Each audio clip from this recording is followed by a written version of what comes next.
Author David McCullough, John Adams, had some advice for historian Donald Miller when word arrived that Miller's epic tome on the 100th Bomber Group, Masters of the Air, would become a $250 million, 9-episode Apple TV Plus series streaming Fridays. He said, "Don, you gotta watch out, make sure they don't Hollywoodize it." Miller says with a laugh. But he'd worked with producers Tom Hanks and Steven Spielberg before on HBO's 2010 adaptation of his book, The Pacific, so I had great confidence.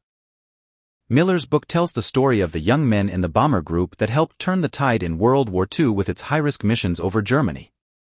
The series, also based on Air Force records and interviews with 100th veterans, largely sticks to facts about the lives of its American protagonists, with an occasional composite character thrown in to keep the story moving. Are the characters in Masters of the Air real people? Miller says all the major players in the series were real World War II veterans, notably the lead roles that included Major Cleven, Austin Butler, Mai. Jochen Egan, Callum Turner, Lt. Zurtis Beditk Barikeoghan, Lt. Harry Crosby Anthony Boyle, Mai. Robert Rosenthal, Nate Mann, and Lieutenant Roy Clater, Sawyer Spielberg. The big difference between making this and The Pacific is that back then, a lot of those vets were still alive and the actors could call them, or we'd have them on set, and they'd tell us what really happened, says Miller. With this, I was practically the only one who had known or interviewed many of these real vets. So the actors would come to me, and I'd help best I could. Did the British and American soldiers really have antagonistic relations? Miller says many veterans he has interviewed had great relationships with RAF, Royal Air Force, pilots who they'd meet up with on leave in London. But tensions that often surfaced among members of the Allied forces were real. It was mostly over the fact that the Brits thought American flyboys were pampered, he says. The Americans were much better paid, they wore snappy uniforms, seemed a little more dashing, and in the competition for women they seemed to have the advantage.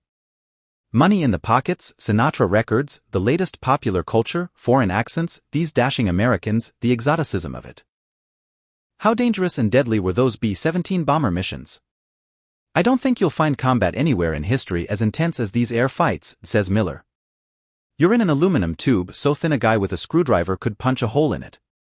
German fighter pilots would aim for the pilot and co-pilot, and a lot of pilots were beheaded by gunfire. Even if your plane did not succumb to flak or enemy fire, living through a bombing raid once, let alone dozens of times, frazzled nerves, he says. The noise is horrific, there are no seats, there are things flying all over the place. And it stunk already of cigarette smoke and cordite and the smell of human blood. And you couldn't take evasive action, there are no foxholes in the sky.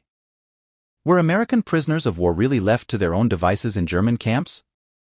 Miller says a Masters is scenes accurately depicted Egan, Cleven, and other captured bomber group members building homemade radios and scheming to escape camps run by German Air Force personnel. Sure, a lot of Jewish American soldiers were worried about being hauled out of the barracks and shot, but it only happened if you tried to escape, he says. By and large you were left alone under your commanders to organize your day. Mostly they tried to mess with the goons, as they called them, making plans to get out like you saw in The Great Escape or Hogan's Heroes. But as the war neared its end it was tense. If the SS, Nazi secret police, took over the camps as they feared, there was no telling what would happen. What stories of the 100th Bomber Group were left out? Well, the series is over 9 hours long, but with a story this complex you still have to leave things out to move the story along, he says. But I did want to include something about the little discussed treatment of the airmen by the Swiss. Miller says a number of Swiss officials had ties to the Nazis, and when Allied airmen wound up in Switzerland, which was neutral in the war, they were shipped off to high mountain camps. We were hoping to tell the story of airmen who suffered in these Swiss camps. The guys really felt helpless, it was a horrible and unknown part of the war, but we couldn't work it in.